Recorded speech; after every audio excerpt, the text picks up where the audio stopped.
ನಮಸ್ತೆ ಮೇಡಮ್. ನಮ್ ತಂದೆ ವಾಸು ಅಂತ. ಅವರಿಗೆ 6 ಮಂತ್ಸ್ ಬ್ಯಾಕ್ ಮ್ಯಾಮ್ ಗೊತ್ತಾಗಿದ್ದು 4th ಸ್ಟೇಜ್ ಅಲ್ಲಿ ಇದೆ ಕ್ಯಾನ್ಸರ್. ಸೊ ಅವ್ರೇನಂದ್ರು ಇವ್ರಿಗೆ 4th ಸ್ಟೇಜ್ ಇದೆ, ಆಪರೇಷನ್ ಮಾಡ್ಬೇಕು ಅಂತೆಲ್ಲ ಹೇಳಿದ್ರು. ಸೊ ಆಪರೇಷನ್ ಮಾಡಿದ್ರು ನಾವೇನು ಗ್ಯಾರಂಟಿ ಕೊಡಲ್ಲ ಅಂತ ಹೇಳಿದ್ರು. ಸೊ ಅದೆಲ್ಲ ಯೂಸ್ ಮಾಡಿದ್ಮೇಲೆ ಅವರಿಗೆ ತುಂಬಾ ಲೂಸ್ ಮೋಷನ್ ಆಗೋದು, ತುಂಬಾ ಸುಸ್ತಾಗೋದು, ಕೈಕಾಲ್ ನಡ್ಗೋದು. ಅವರಿಗೆ ಪಾರ್ಕಿಂಗ್ ಸೆನ್ಸ್ ಇದೆ, ಸೊ ಕಾಯಿಲೆ ಇದೆ. ಸೊ ಹಂಗಾಗಿ ಅದು ಇನ್ನೂ ಜಾಸ್ತಿ ಆಯ್ತು.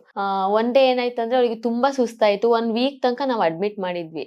ಆದ್ರೂ ಅವ್ರಿಗೆ ಏನು ಕಮ್ಮಿ ಆಗಿರ್ಲಿಲ್ಲ. ಸರಿ ಅಂತ ಪ್ರೈವೇಟ್ ಹಾಸ್ಪಿಟ್ಲಿಗೆ ಕರ್ಕೊಂಡು ಹೋದ್ವಿ. ಅಲ್ಲಿ ಕರ್ಕೊಂಡು ಹೋಗಿದ್ಮೇಲೆ ಇನ್ನೇನ್ ಡಿಸ್ಚಾರ್ಜ್ ಮಾಡ್ಬೇಕು ಅಷ್ಟ್ರಲ್ಲಿ ಅಪ್ಪನಿಗೆ ಇಲ್ಲಿ ಗಂಟ್ಲಲ್ಲಿ ಒಂದು ಗಂಟ್ ತರ ಆಗಿತ್ತು. ಸೊ ಅದೇನ್ ಗಂಟು ಅಂತ ನೋಡೋತಿಗೆ ಟೆಸ್ಟ್ ಮಾಡಿದ್ಮೇಲೆ ಅಲ್ಲಿ ನಮಗೆ ಚಿಕ್ಕಮಂಗ್ಳೂರಲ್ಲಿ ಕನ್ಫರ್ಮ್ ಮಾಡಿ ಹೇಳಿದ್ರು, ಕನ್ಫರ್ಮೇಶನ್ ಕೊಟ್ರು, ಇದು ನಿಮಗೆ ಕ್ಯಾನ್ಸರ್, ರೆಕ್ಟಿಕಲ್ ಕ್ಯಾನ್ಸರ್ ಇದೆ ಅಂತ, ಅವರಿಗೆ ಮೋಷನ್ ಹೋಗೋತವ ಇದೆ ಅಂತ ಹೇಳಿದ್ರು. ಸೊ ಅಲ್ಲಿ ನಾವು ಕಿಮೋಥೆರಪಿ, ಬಯಾಪ್ಸಿ ಎಲ್ಲಾನು ಮಾಡ್ಸಿದ್ವಿ. ಸೊ ಅವರು ಏನ್ ಮಾಡಿದ್ರು ಆಪರೇಷನ್ ಮಾಡ್ಲೇಬೇಕು, ಇಲ್ಲ ಫುಲ್ ಸ್ಪ್ರೆಡ್ ಆಗ್ಬಿಟ್ಟಿದೆ ಅಂತ ಹೇಳಿದ್ರು. ಸೊ ಹಂಗಾಗಿ ಇನ್ನೇನ್ ಮಾಡಕ್ಕಾಗತ್ತೆ, ಆಪರೇಷನ್ ಮಾಡ್ಸೋಣ ಅಂದ್ರೆ ಇವರಿಗೆ ತಡ್ಕೊಳ್ಳೋ ಅಂತ ಕೆಪಾಸಿಟಿ ಇಲ್ಲ, ಏಜ್ ಆಗ್ಬಿಟ್ಟಿದೆ. ಸೊ ಆಪರೇಷನ್ ಮಾಡ್ಸಿ ಅವ್ರು ಬೆಡ್ ಅಲ್ಲೇ ಆಗ್ಬಿಡ್ತಾರೆ. ಸೊ ಹಂಗಾಗಿ ನಾವು ಬಿಟ್ಬಿಟ್ವಿ ಮೇಡಮ್, ಇರೋಷ್ಟು ದಿನ ನೋಡ್ಕೊಬಿಡೋಣ ಅಂತ ಹೋಪ್ ಎಲ್ಲ ಕಳ್ಕೊಂಡಿದ್ವಿ. ಸೊ ನಾವ್ ಹಿಂಗೆ ಇನ್ಸ್ಟಾಗ್ರಾಮ್ ಸ್ಕ್ರೋಲ್ ಮಾಡೋತ್ತಿಗೆ ಸೊ ಈ ಹ್ಯಾಡ್ ನೋಡಿ ಇಲ್ಲೆಲ್ಲ ಕಾಲ್ ಮಾಡಿ ವಿಚಾರಿಸಿದ್ಮೇಲೆ ಸೊ ನಮಗೊಂದು ಹೋಪ್ ಬಂತು. ಸೊ ಅದಕ್ಕೋಸ್ಕರ ನಾವು ಚಿಕ್ಕಮಂಗ್ಳೂರಿಂದ ಇಲ್ಲಿಗೆ ಹುಡುಕೊಂಡು ಬಂದಿದೀವಿ ಮೇಡಮ್.